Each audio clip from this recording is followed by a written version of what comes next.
I think what Imam al-Ghazali was talking about, he is talking about two fundamental desires within the human being. One of them is the stomach and the other is the genitals.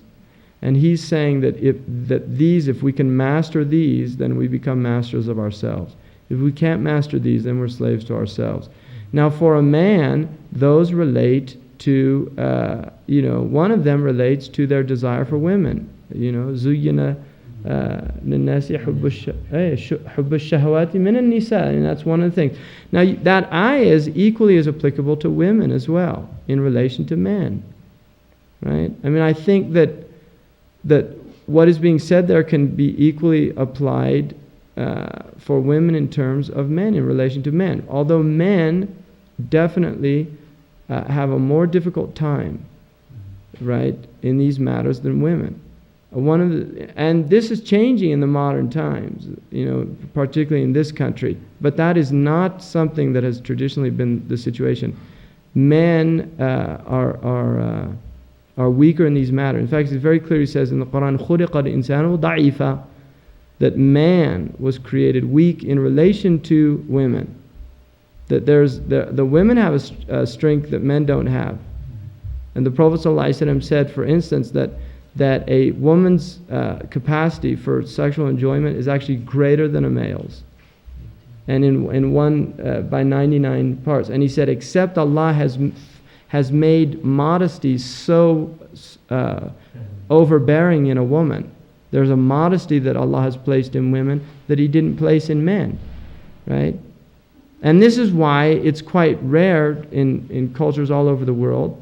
You don't find women traditionally doing a lot of the crude things that men will do, in relation to these things. So it's certainly not talking about, it is talking about the idea that a man must learn to control that. And if he doesn't, then he is susceptible to losing himself. For men, it has been made beautiful to a man, the lusty desire for women. That's something man is attracted to. But Allah is saying that that's something he needs to overcome. But there's definitely, that is a very strong attraction within the male species, right? And this is part of the reason is that the hijab is, in a sense, really, the onus has been put on the woman out of the weakness of the man. For instance, a man, now look at this, a man can walk in the street with his shirt off. Now, it is not permissible for a woman to look at the man's chest if it's an ajnabi man. But the onus wasn't put on men because women are not seen. Allah is saying that they're not as weak as men are in that area, that type of attraction. I mean, women, really, most women, certainly traditionally, and I think still to this day, are just, they're not just, they're men that'll just go off. If they see a woman, they get seduced. There's a tradition about Dawood alayhi salam saw all of these worshippers, and he was admiring them. And Allah said, if I sent one woman to these men, they would just go off with her. In other words, you think they're great ubad, but the reality of it is they don't have an inner strength, right? So that is the type of weakness that the male has been given. I think males are more aware of it because this is our experience, right? And it isn't the female experience; it's the male experience. Now there are female experiences that we're not aware of. Right? I mean, this is the human condition. Now, I had a teacher who was a male feminist. He was teacher that taught me epistemology, and one of the books we had to read was Towards a Feminist Epistemology.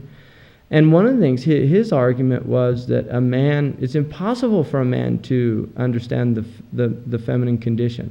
I mean, he just felt it's impossible. We can't do it. We're incapable of understanding it. And I disagreed with him in that I said that I think that the essential experiences for instance, there are many women that have experienced oppression, right?